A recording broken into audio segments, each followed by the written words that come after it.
The first thing Jelen noticed was the scent, not the synthetic, recycled air of the Hall of Records, not the ozone of ship corridors, not even the rare tang of real metal iron, copper, or steel. No, this was something older, something wrong. It smelled like soil, like wet bark, like trees. She whispered aloud. The archivist beside her didn't respond. He was still frozen, hand midair, staring at the suddenly unsealed doors. The council had locked this wing for 3,000 years.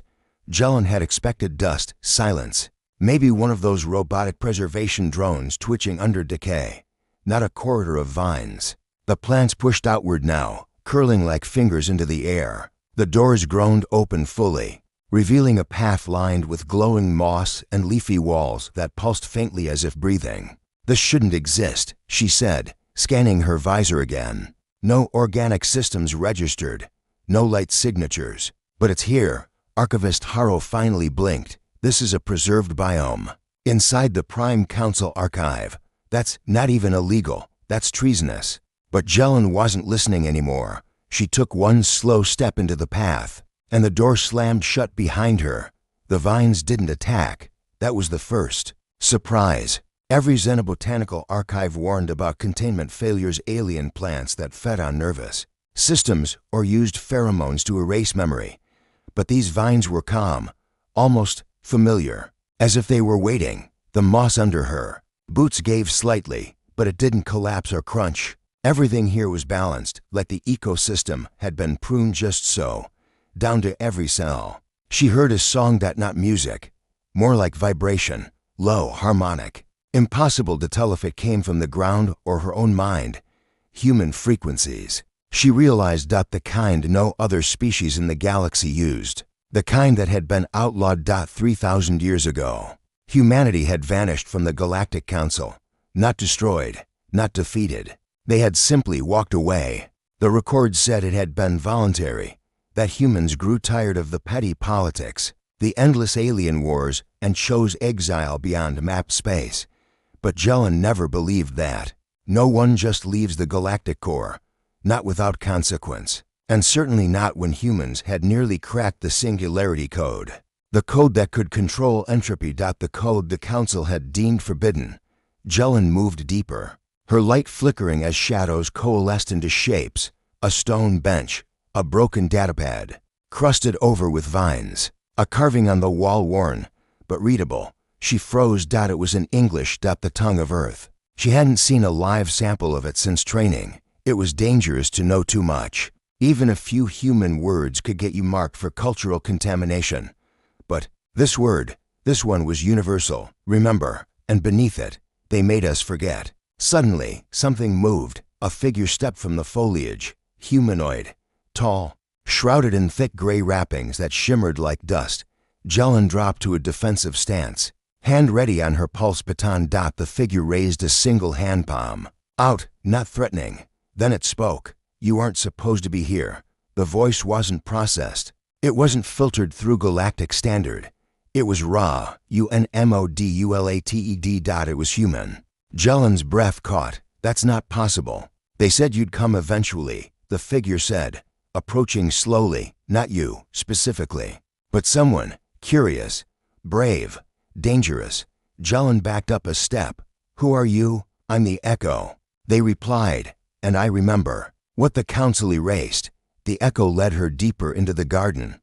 Not all of it was alive. Some areas looked like frozen snapshots, playgrounds with rusted swings, a school building half consumed by ferns, a broken satellite dish covered in flowering vines. It was a reconstructed Earth, a memory archive, a graveyard. They couldn't destroy all of it, the Echo said. So they buried it, a memorial sealed in silence. Why? Because if the truth about humans ever resurfaced, the Echo said quietly, it would end the council. Jelen couldn't believe what she was hearing. The council is the most stable force in the galaxy. They built that stability by outlawing uncertainty, emotion, innovation, and guess which species refused to obey? Humans. The Echo nodded. She saw more carvings now, paintings etched in metal walls, done with makeshift pigments, a family watching twin moons rise, A child holding a data slate with a binary message scrolling infinitely.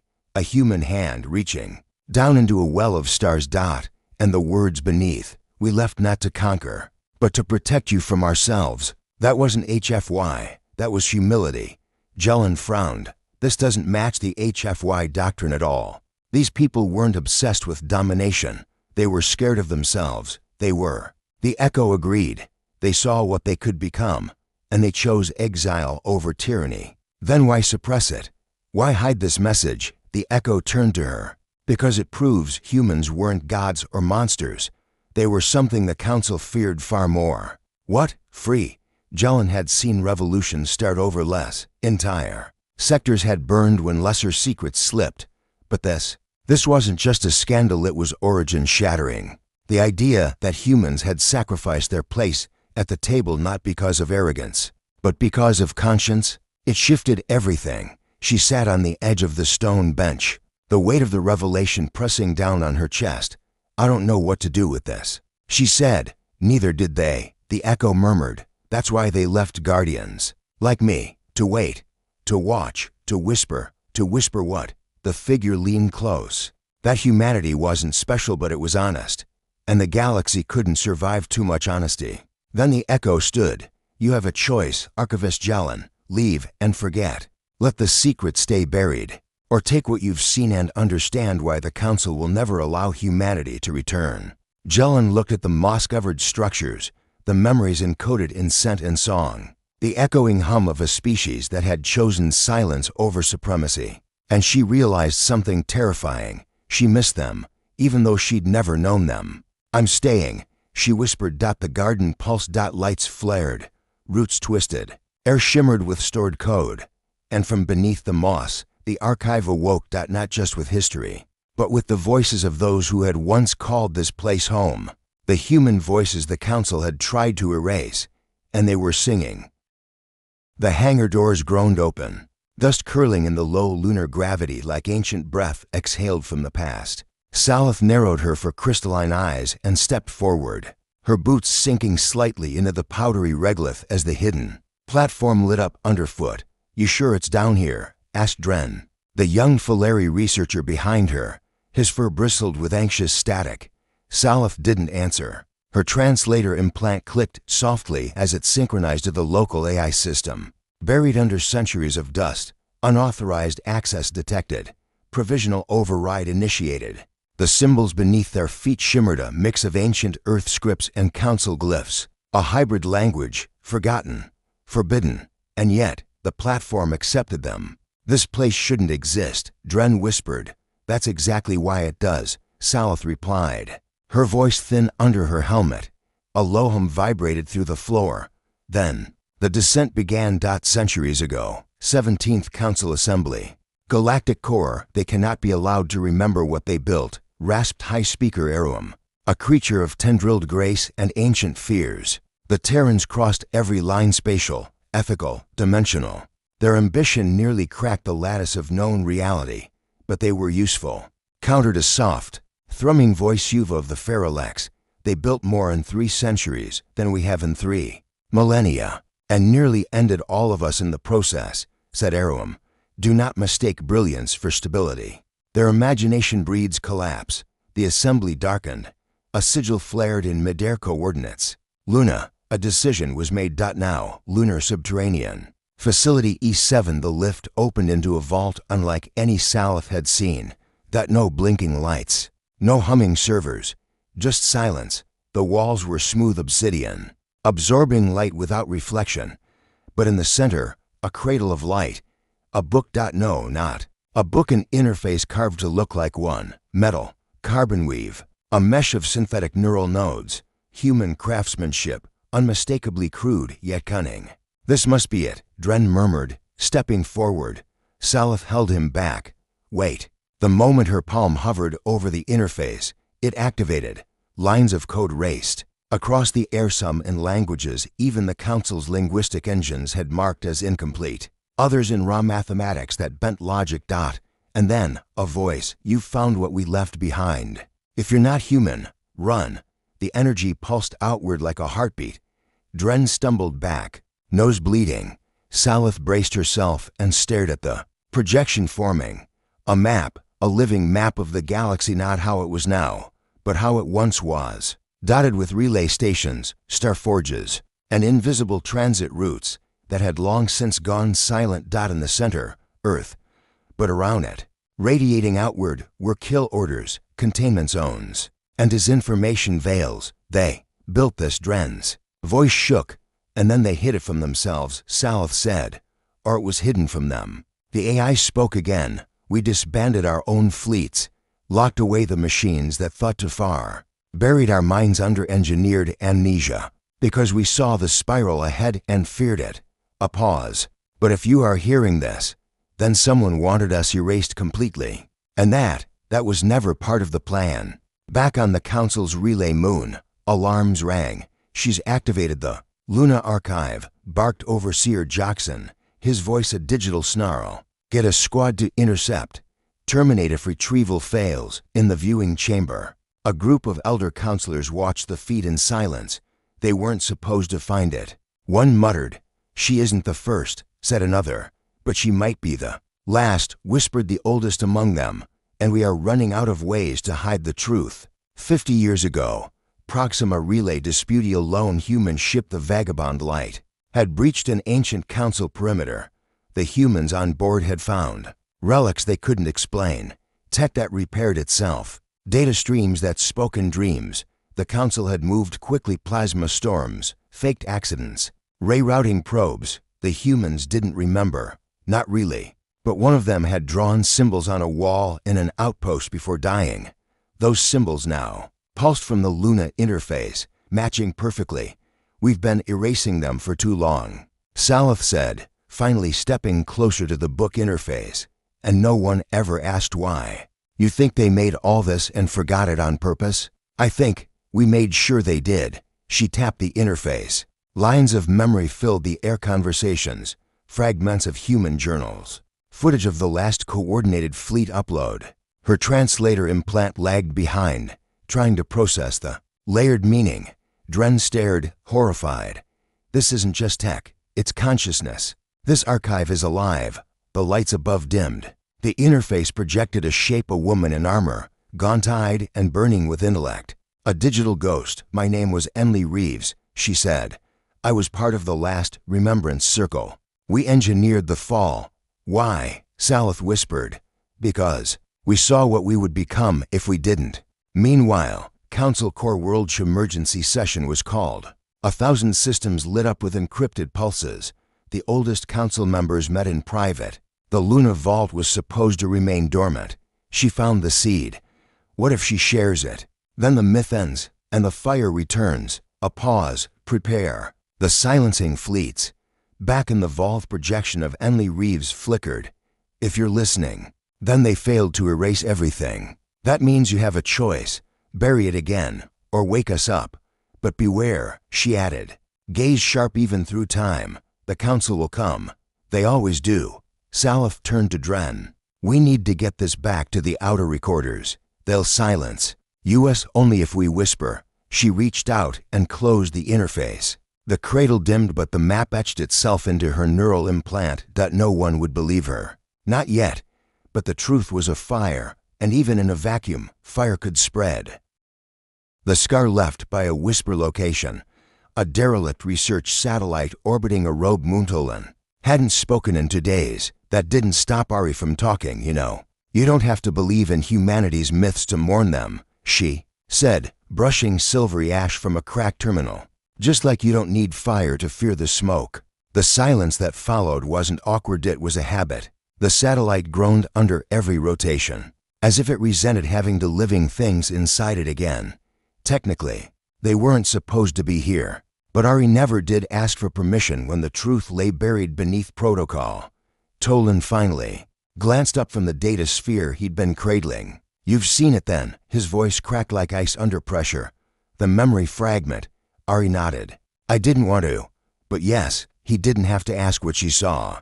The fragment the Council's forbidden record was one of the last surviving imprints from Earth's final transmission, encoded in a decaying human relay. It had been set adrift before the Council collapsed the wormholes leading to Sol. But what Ari saw wasn't just a message. It was a wound, carved into space and soul alike. She sat down across from him, eyes glinting with something between fury and grief. They didn't disappear. They were unmade. Tolan had already suspected, but hearing it from her changed everything. So the whisper was real. Ari flinched. More than real. It wasn't a weapon. It was a response. There had been rumors, centuries old and dismissed by historians. They said Earth's last breath was a whisper, quiet enough to go unnoticed, powerful enough to erase starships mid-warp. But what could humanity have said? Tolan asked, almost reverently, that frightened the Council into sealing them away forever. Ari didn't answer at first. Her fingers traced the edge of the terminal, brushing rust and memories alike. It wasn't what they said. It was how. Her voice lowered. There was no anger, no war cry, just her sorrow, and in that sorrow, something else bloomed. Hope, love. Tolan blinked. Love destroyed a fleet. Ari shook her head. It unraveled time for a moment. It showed every mind within reach what Earth had lost, what it chose to lose, so no one else would suffer. He swallowed hard.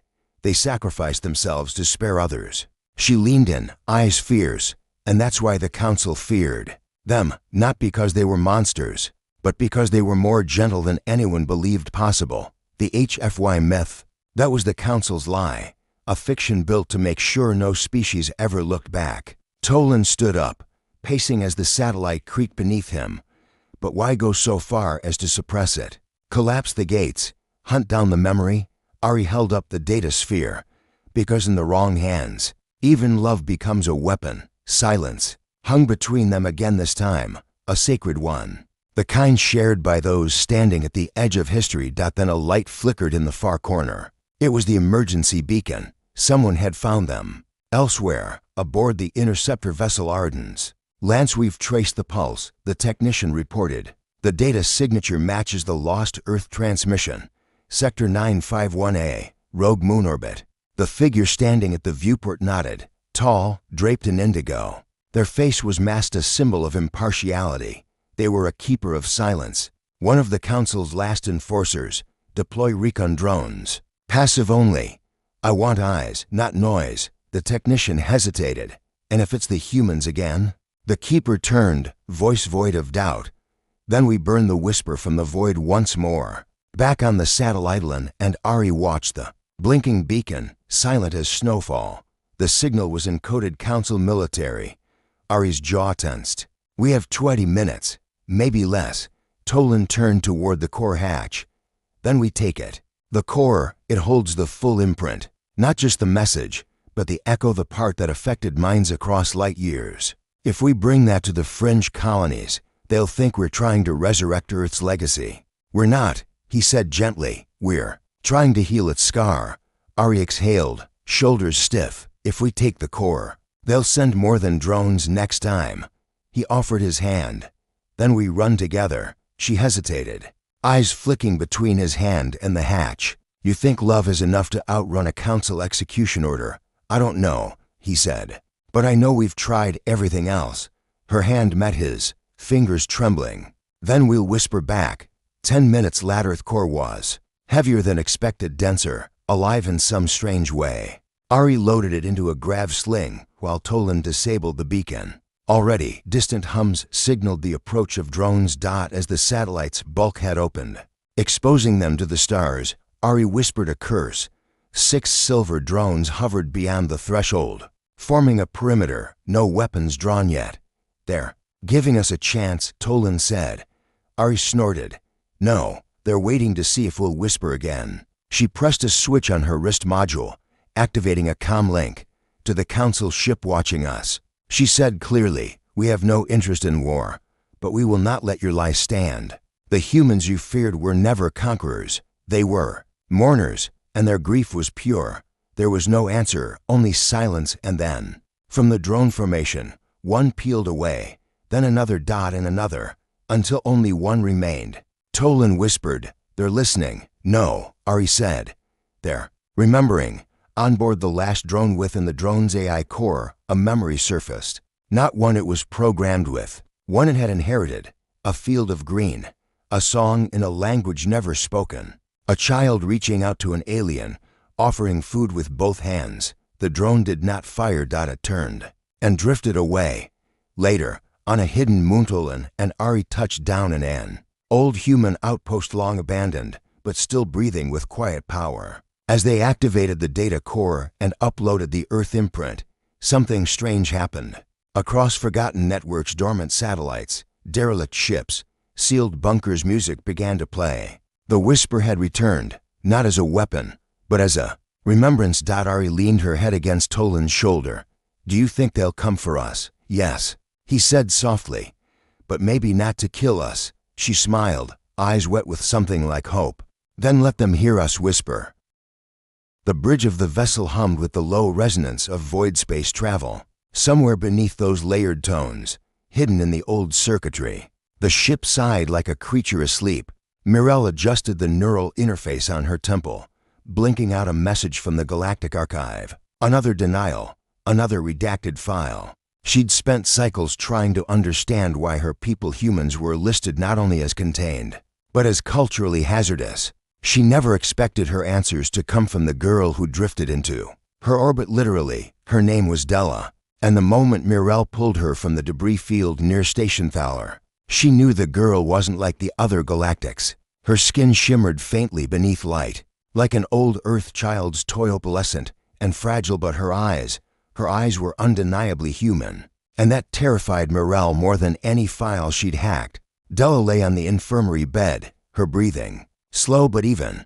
Her fingers twitched now and then, tracing invisible constellations in the air. Mirelle watched from the doorway, unsure whether she was interrupting a dream or a memory. You're not one of them, are you?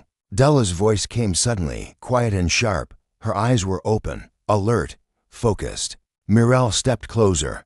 I'm human, that's all I know. Della studied her. Then you're already in danger. The truth unraveled in fragments. Della wasn't just a stray traveler. She was a remnant, part of a hidden group descended from humans who escaped the Council's purges. They lived in cloaked refuges, scattered across fringe systems. The Council called them anomalies. Della called them family. We weren't meant to be warriors or revolutionaries, she said. We just wanted to remember. Mirelle leaned in. Remember what? Della's expression tightened. How it felt to be human without making the galaxy fear it. Della showed her through touch, through breath, through shared silence. She guided Mirelle's hand over the holograms carved into her body. Not tattoos, not scars, memories coded into skin. Songs her mother hummed while fixing broken cables. The sting of sand under her bare feet.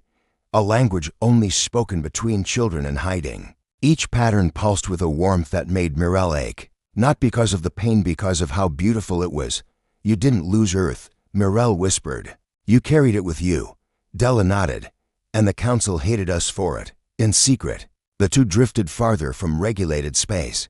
Mirelle falsified course logs. She erased drive signatures. And when Della cried in her sleep, mumbling words from a language the galaxy forgot, Mirelle held her without asking for translation. It wasn't about the words anymore. It was about what they'd both lost, and what they could become if they weren't afraid. But silence can't protect forever. The Council's sentience monitors picked up residual data. They intercepted Mirelle's messages. A ship was dispatched, a quiet one, with black sails and no call sign. Mirelle knew before the sensors did. She saw the shimmer in the stars shift. They're coming for us, she said. Della didn't panic. She placed a hand on Mirelle's chest, just above her heart. Then we give them something to be afraid of. They didn't run. Instead, they flew directly into the forbidden sector, once part of human territory, now labeled Echo Dead. No ship returned from there, not even drones. But Della whispered the old codes, sang the old tones, and something ancient stirred. It wasn't human, not exactly, but it remembered Earth's last breath. The way its cities blinked out, the way its oceans screamed, the way its children were scattered across the stars like ash. It opened a path, and Mirelle, holding Della's hand, flew them both into the dark, not to hide, but to remember. And to begin. The stars above the planetary preserve of Aureolus shimmered as if whispering forbidden names. It was a place untouched, A wilderness so fiercely protected by the Galactic Council that even observation was discouraged. Only a select few scientists, caretakers, peace weavers were allowed to step foot on its soil, and only one had ever stayed long enough to hear the old songs return. Raiha knelt beside the edge of a crystalline lake, her hand hovering just above its surface. She didn't need to touch it. The resonance was already in her bones. The hum was faint, buried beneath layers of quiet, but unmistakable now. The soil remembered. The air remembered.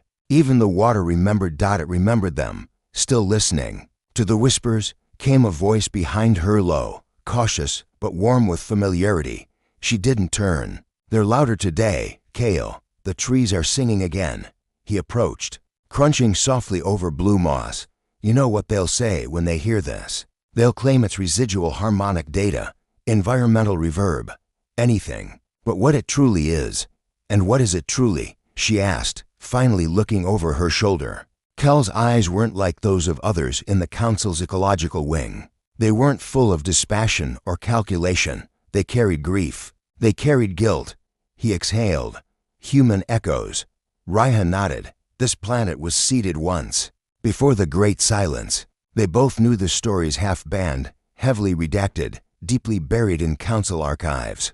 Humanity's rise was meteoric, and then it stopped. Officially, humanity had collapsed under its own violence, but Raiha had studied too many fragments. Something didn't add up. She walked along the lake's edge, the wind catching her white braid and fluttering her long study coat behind her. Kale followed. Do you think they're really gone? She asked. Kel's mouth tightened. No. And that's the problem. They paused near a ridge where ancient ruins jutted from under flowering vines. Stones carved in a language no alien species used, old solar pattern maps etched into metallic plates. The ruins weren't much, but they were deliberately hidden.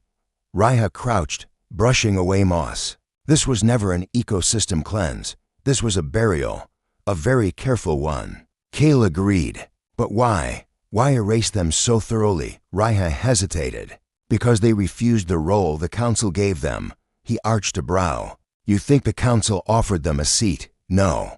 I think the Council demanded obedience.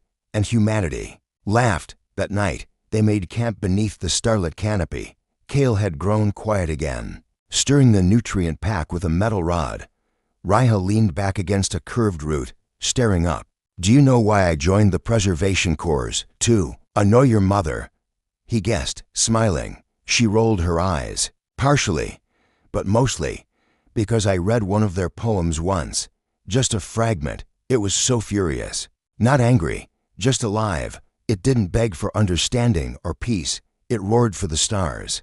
Kale looked down. You believe they're still out there? She hesitated. Yes. He let out a breath and stared at the fire. You're not the only one. 3 days later, the Council's enforcement probe arrived. Its arrival was silent but heavy. The pressure in the air shifted. A skybridge opened over the lake, distorting the colors of the canopy and creating a dome of golden light. Kale stepped out first, palms open. No weapons, no resistance. A voice crackled from the ship's outer hull. Your permits expired 3 cycles ago. You've entered a Category 0 preservation zone. You'll be escorted for questioning. Kel's jaw clenched. He turned toward Raiha, who hadn't moved from the ruins. She stood tall, defiant, shoulders squared. I'm staying. Kel's voice shook. Raiha, they'll erase everything. You'll vanish like they did. I've seen what they're hiding. You've seen it too. He looked at the trees, the bark carved with symbols no alien culture had ever claimed. He looked at the lake that hummed songs when no one touched it. He looked at her. Then I'm staying too. When the Council enforcers stepped onto the soil, the ground responded. It wasn't violent. It was rejection. A low thrum rippled through the moss, up the trunks, across the water. The enforcers staggered. One of them dropped their neural reader and backed away. What is this? The lake shone. Pale blue lines traced ancient constellations over its surface. The air turned warm. And a voice, neither male nor female, not alien nor artificial, spoke everywhere at once. You return to bury us again. Raiha's heart seized. Kale grabbed her wrist. That voice. She didn't answer. She couldn't. She was crying. The voice continued, "You erased our name. You wiped our words, but the dirt remembers, the sky remembers, and they remember." Around the clearing, small flickers of light began to pulse, glowing silhouettes child-sized. Adult, elder began to form, translucent and shimmering. One stepped toward Raya, a woman, tall, eyes full of fire and sorrow. She knelt. "You listened." Raya dropped to her knees. "You never left." "No," the figure said. "We were made to sleep." Behind her, Kale whispered, "They hibernated the species." The council enforcers screamed something orders. Perhaps, or panic, but the forest had stopped listening to them. The ruins rose, the symbols lit, and the holograms turned real. The final communication sent from Aureolus came not from council officers, but from Raya herself. To those still able to listen, there was no extinction, only containment. "You fear humanity's fire, so you buried it. But fire doesn't die, it sleeps in coals, waiting for breath. We are that breath, and now they are awake."